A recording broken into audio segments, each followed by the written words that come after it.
I think if I hear you call me Becky one more time, six-pack, I'm gonna pop your tops. All six of them. Who are you?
Invisible Man, Dracula's Bride, Captain Nemo, Dorian Gray, Dr. Jekyll.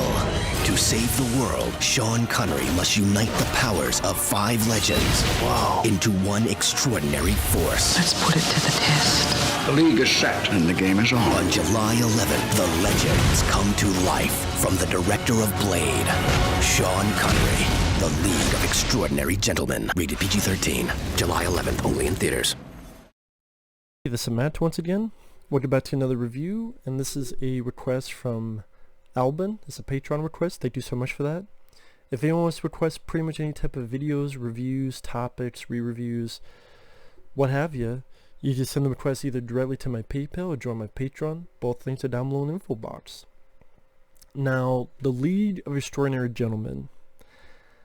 This is a film that's very much hated. When it came out, people really did not like this film at all. Even to this day, people talking about Sean Connery films because sadly he's passed away. They still talk about, oh yeah, this movie sucks. Now the backstory behind the film, I never read the source material. So how much it doesn't follow Alan Moore's source material, I don't know. I know that the director Stephen Norrington, who before this had done Blade, and Sean Connery, they did not get along with each other.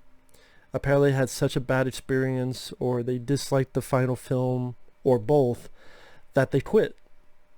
They both quit. I mean, Stephen Norrington has not directed another movie since, and Sean Connery, other than, I think he did a voice in this Scottish animated film years after this, but this was pretty much the final film he did. And at the time, Sean Connery, he was approached to be Gandalf in Lord of the Rings, and he was approached to be in a role in, I think, The Matrix Reloaded or something. He didn't understand what Lord of the Rings was. So even though he didn't understand the script to this, which I'm like, well, what is there to not understand? But okay. It seemed as if, honestly, he was just getting tired of the system. There's an interview I saw recently. It came out like a year after The Rock, where he talked about how he was getting a little less interested in the business. And again, this was like 97 or so that the interview came out, where, the budget's getting higher and higher, and how the differences between the people, the money makers, and the business decision makers. It seemed like with the change in these bigger blockbuster movies, it seemed like Sean Connery just wasn't the type of guy into that field. Which then made me go, okay, well, that doesn't mean you had to retire. There's plenty of independent films or other films you could have done, but hey, that was his choice. I'm just would love to have seen more Sean Connery because I'm a fan. Outland is my favorite, but Indiana Jones and the Last Crusade and the James Bond films he did, The Rock, which I reviewed. And I'm like, well, I don't know about the experience because I wasn't there. The final product itself, which I know I'm like 3-4 minutes in, I don't think it's that bad of a movie. Is it perfect? No. But I don't think it's that bad of a movie. I've seen fucking shit that'll turn you white. You know, I've seen some weird, crazy, stupid fucking movies. Especially in the last couple years. You look at the big fucking movies today. I'd rather take this than The Predator. I'd rather take this than The Predator taking a shit, which is... Well, oh, never mind. I said the same thing. That's the same as The Predator from 2018. Oh shit, it's the same fucking movie I described. Predator taking a shit over there is the same movie what Shane Black fucking directed. I'd rather take this than Disney Star Wars. I'd rather take this than fucking Battleship. I'd rather take this than... Well, no, not many people like Battleship, so that makes sense. I'd rather take this than... Even some of the fucking Marvel films, like... What was the last film I saw? Captain Marvel. I'd rather take this than Captain Marvel's mannequin ass. So I just don't think the film is that bad. And also Sean Connery, you don't retire because of this. You did Zardoz. You did a film where something said the penis is evil. You did the from the 90s where you and a bunch of people were dressed as fucking gummy bears. That's the best way to describe it. Don't believe me, look it up. The Avengers from the 90s with Sean Connery, based on the UK British TV show. There's a fucking scene with him around a group of people wearing goddamn wannabe Teletubby suits. You did a film like that, which that also had a bad production. You did that. You were forced to wear a fucking wannabe Teletubby gummy bear suit looking like the fucking Care Bears. But this was too much. Again, the making of the film, maybe. I wasn't there. The film itself, the final product, I think there's some merit to it. I like the whole idea behind the film. I like the idea of having a world where Sean Connery's Alan Quatermain, which I'm a sucker for because I grew up with Alan Quatermain, The Lost City of Gold, and Teen Solomon's Mines with Richard Chamberlain, where he played Alan Quatermain. Granted, they spell Quatermain wrong because it's Quater, but here they spell like a quarter. Quartr. I mean, it's a little nitpick thing, but it's like, granted, that's how I spelled it wrong. Because a quarter, like, you know, find a quarter. No, that's how you spell Quatermain. But I don't know how the fuck they spelled it wrong in a goddamn big budget movie, but whatever. I like the idea of him joining up with Captain Nemo, and you got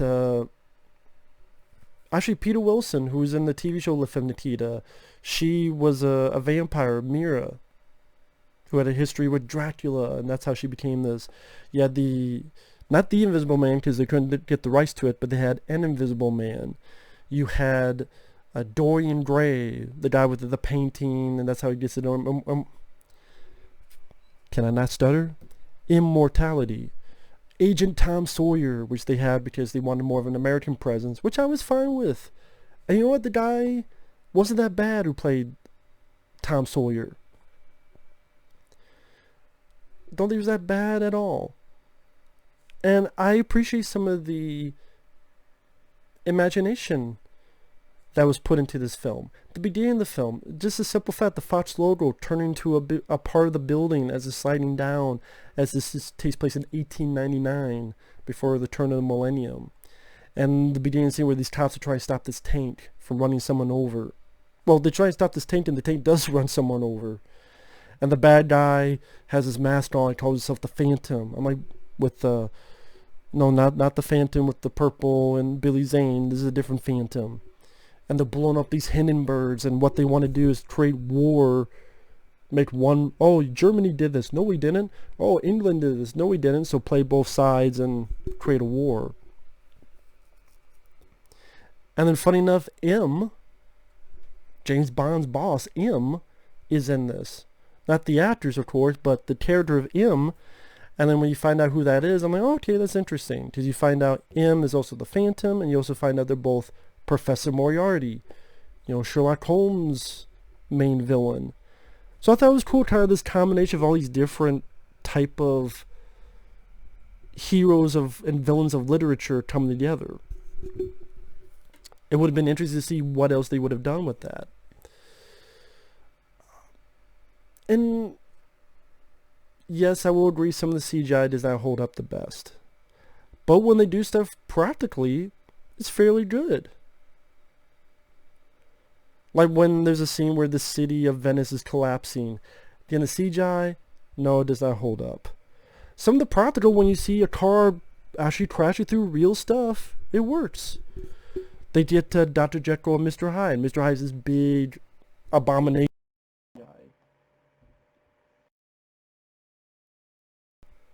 He didn't look as bad as I remember. Maybe because I've seen so much worse in big budget movies since this one. But I don't think Jekyll and Hyde looked that bad. Now, when you have the other bad guy who becomes a different version of Hyde, like his version of Hyde, that looked like shit. That looked like a video game. I'll give you that. But you have Captain Nemo. Granted, I didn't know Captain Nemo was also a Kung Fu master. So I remember the first time I saw this, I busted out laughing when Captain Nemo started busting off the Kung Fu moves. I'm like, what? Captain Nemo can do that? Okay. That's not what I expected. I think part of the appeal of watching it again is seeing Sean Connery kick ass, and it's like, okay, this is his final film. Really his final. He got to be a badass. I mean, but we first meet the character, and he's in Kenya, and the assassins are trying to kill him. And he's shooting at the assassins, punching them, beating the fuck out of them, impales a guy into this horn that's on the wall. Shoots a guy from far away. I mean, just showing how capable Quartermain is. You got the wrong Quartermain. I can't do a Sean Connery accent. That was cool. And you know what? If Sean didn't retire, I could see Sean Connery doing what Liam Neeson did with Taken. Now, I love Taken, but I could see Sean Connery doing that kind of movie. With Taken, with him still being able to fight. At least, yeah, I'm sure every bit was not Sean Connery, but I saw quite a bit that was Sean. Still, he could still handle himself in his old age. So I'm just saying, if you did a Taken type of movie, I could see that with Sean Connery. That would have been cool, actually, to see. But the effects of the Invisible Man when we do see him, I thought that was decent. The world, like Captain Nemo invented the automobile. He's got the Nautilus, the sword of the ocean. I didn't mind that design. This one battle scene with all these pages floating around gave a different visual element. I will say, part of me wonders, as stupid as it sounds, part of me wonders if this was hampered because it had to be PG-13. It seems like there's times people getting shot, but it has to cut away a bit too quickly. And like Dorian Gray has a sword, and he's stabbing people, but he can't do too much because it's PG-13. But I don't see them doing an R-rated League of Extraordinary Gentlemen. But I mean, you do have Jekyll and Hyde, and you do have, well, this Invisible Man's a thief, not a maniac. But you do have Mrs. Harker, who's a vampire. I think an R rating actually could have helped. And maybe Stephen Norrington. To Stephen Norrington, the films I've seen him in, I've seen him do before, were R-rated. Death Machine, I really enjoy. That's a film no one really talks about, but I really like Death Machine. That was R-rated. Blade was R-rated. Here, having to justify PG-13. And also, I can see people watching the film and thinking, you know, it's an average movie. And part of me feels that's kind of my viewpoint is that it's an average film. You know, decent average, I liked it type of film. But then there's that thing where I keep looking at reviews that this is the worst thing and the worst movie, and I'm going, man, you haven't seen it. Let me show you some of the fucking films I've seen if you think this is the worst movie. It's not even the worst Sean Connery movie. Watch the fucking Avengers movie where he's goddamn Care Bear. Watch that movie. Watch Zardoz. The penis is evil. Watch Sword of the Valiant. Or watch my review of it. That's the one where Sean Connery looks like a fucking Christmas tree. If you think this is the worst Sean Connery film, watch The Sword of the Valiant. And if you want to see Sean Connery look like a fucking Christmas tree, go watch my review. I even have pictures in the review. Like, what the fuck? This is what Sean Connery looks like? This film sucks. Meteor. Think Meteor with Sean Connery is a great fucking movie? No. Goddamn Meteor looks like a rolling turd going through the fucking cosmos. Meteor is definitely no Towering Inferno or Independence Day or Poseidon Adventure. Meteor is kind of meteor shit. Sean Connery's made some bad films. If you think this is the worst one, teach their own. I can name you Meteor, Zardoz, fucking Avengers from the 90s, and Sword of the Valiant. I almost fucking forgot.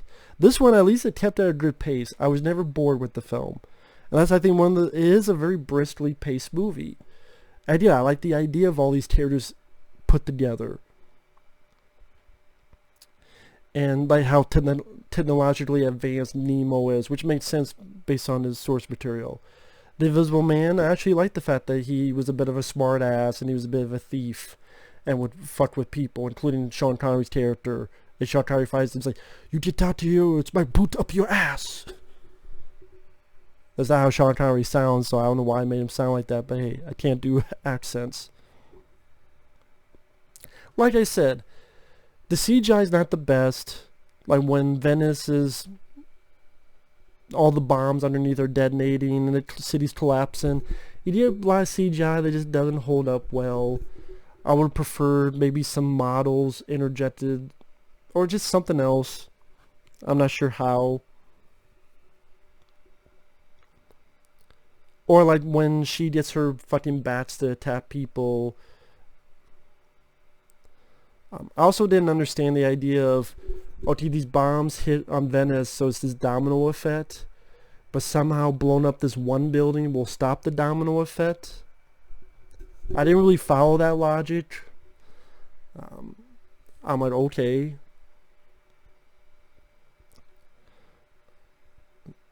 But I still thought there's some moments that actually looked rather good on a cinematography level. Like when they find Moriarty's base and it's in the snow and you have the snow raining down upon this base. I don't know. I thought I had some good looking shots like that. Each person seemed like they had their own mission, their own purpose. Like nobody felt useless and pointless. So like the Invisible Man gets his moment, and you know, Tom Sawyer gets his moment, and Sean Connery gets his moment, which is not always the case in these kind of films where people get in their moment. For me, it didn't feel like anyone was useless. And I forgot watching it again that the Phantom was M, and then I forgot, oh yeah, they're Moriarty. I completely forgot about that, but that was fun to witness again. Even spoiler alert, the way it ends, let me give you spoilers, because why not?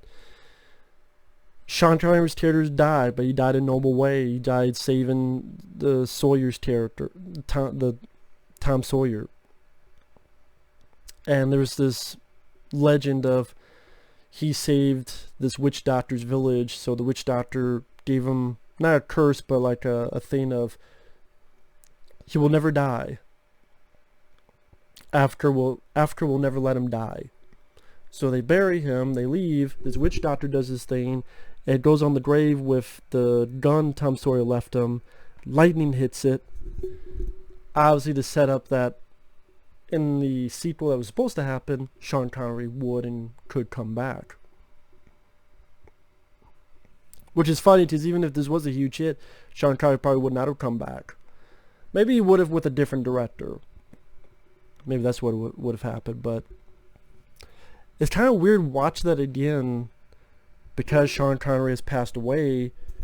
We have his character passing away, but it's kind of nice where it's not the end, it's not over, and lightning hits it, and he's going to be reborn.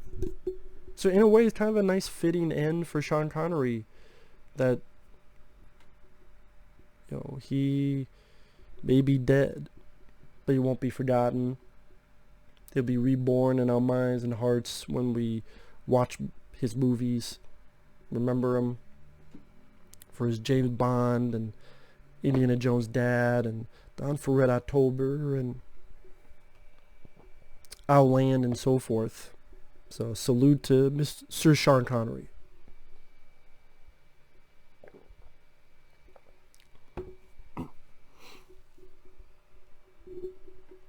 And you know, again, as I'm watching the film,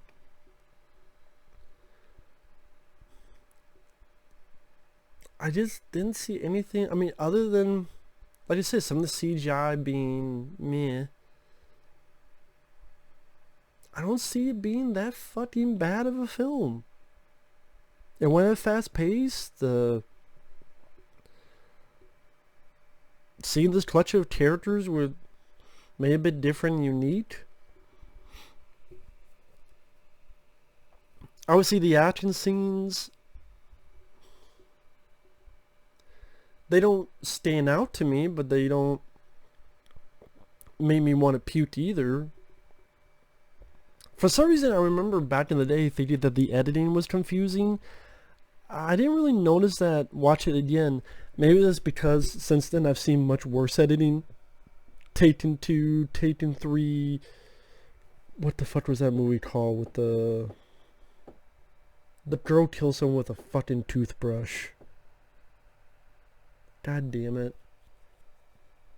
So good I fucking forgot. It's not Contraband. It was, I swear it started with a C. A girl kills him with a fucking toothbrush, which I thought was fucking stupid. God damn it. Whatever. Don't matter. Forgot what the fuck that movie was. So good I remember it. Yeah. But yeah, I just don't really get what was so awful about it. I mean,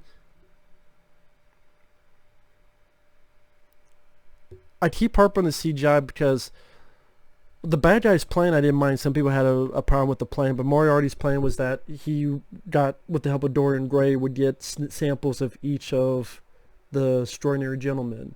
So you got a bit of the vampire, you got a bit of Invisible Man's skin, you got a bit of Hyde's formula, Jekyll's formula. Because they want to make these versions of this army of it. And yeah, part of me is like, man, that'd be cool if they actually fought a few more of these bad guys, like all of them together fighting Invisible Men and their versions of Hyde, but maybe done with more practical effects. And maybe like vampire type of creatures, or a mixture of all three. I'm surprised they didn't do a mix of all three. They just did like one was invisible and one was this. I don't even think they did one that was also a vampire, which I'm surprised by. But I guess the thing with the finale, I think there's a bit more they could have done with that idea. Like have at least a dozen men, or men and women, that have those three things into them, and then it takes all of the League to defeat them. But no, instead they kind of split up, and Mina fights Dorian Gray, and Invisible Man sets up bombs and things of that nature. So I guess the direction it took with the finale, I would have gone a different direction to make it a little bit more exciting. And some more practical effects, because like I said, the evil version of Hyde looks like dog shit.